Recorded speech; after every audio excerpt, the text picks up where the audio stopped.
Just in terms of the social activity that you were talking about, what challenges do you come across in terms of integrating activity across other channels as well, such as display, search?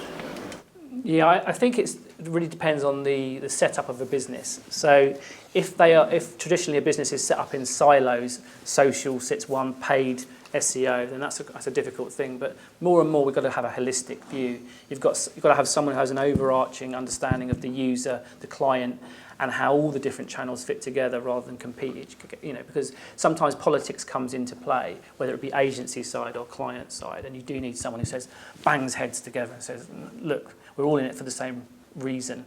Let's not kind of be a bit prissy about whose channel, because they all combine to get the kind of results we need. Does that answer your question? It's always an interesting challenge. Where is the line between localization and a local campaign? How many times have I been in that battle with a local market where they say, this global campaign doesn't work in my market. It's not about the language. I hate what you did at headquarters. Yeah, it's a big issue. And that tension is something we have to work really hard to work around. So what we tend to do when working with clients is try and cultivate a conversation between those local markets initially before anything's delivered. Because if you just kind of do it centrally and then dump it on them, then you're more likely to get that response like you say. So what we try to do is get them involved at the beginning to feed into the brief, to feed into early reviews and things can help as well. And that to make them feel that they're really feeding in, they're part of the process, because I think that's where the problem comes from. They feel like it's kind of pushed on them rather than they're helping to come up with that campaign and that content. From a digital marketing perspective, we're in a very much a testing place now. So we can test these theories. We can see, if they're right or if they're wrong. And we've just done a big project with Dell across the world with lots of brand protectors, and we've shown that actually local does win out in terms of performance. So if you track it back to performance, trying to respect brand guidelines, but saying, actually this performs better. So it's not too subjective, because I think the trouble with opinions is they're a bit subjective. But the digital world is all about measurement and results.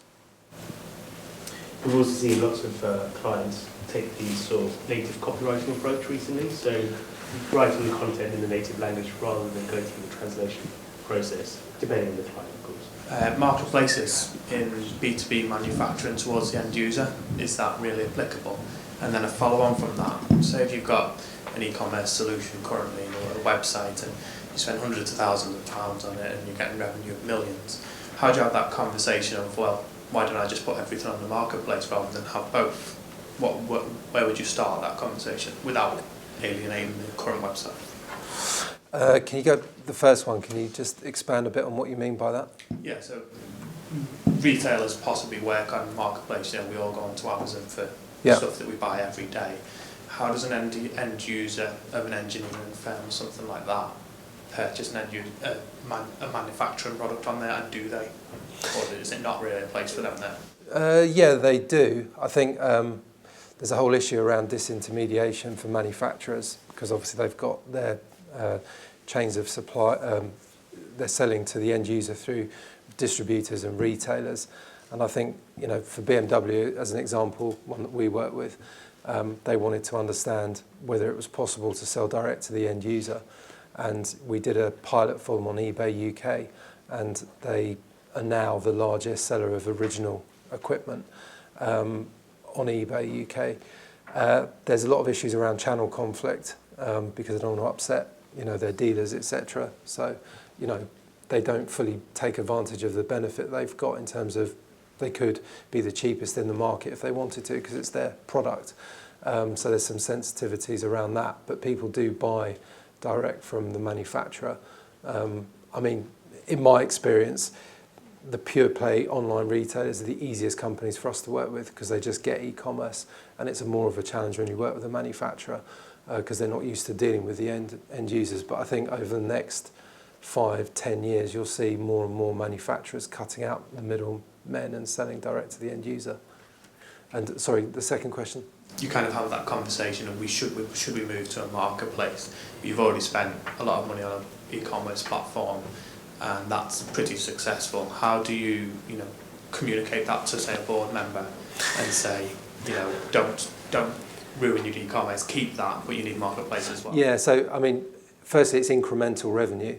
And the reason it's incremental revenue is what I said in my presentation around the cannibalization effect.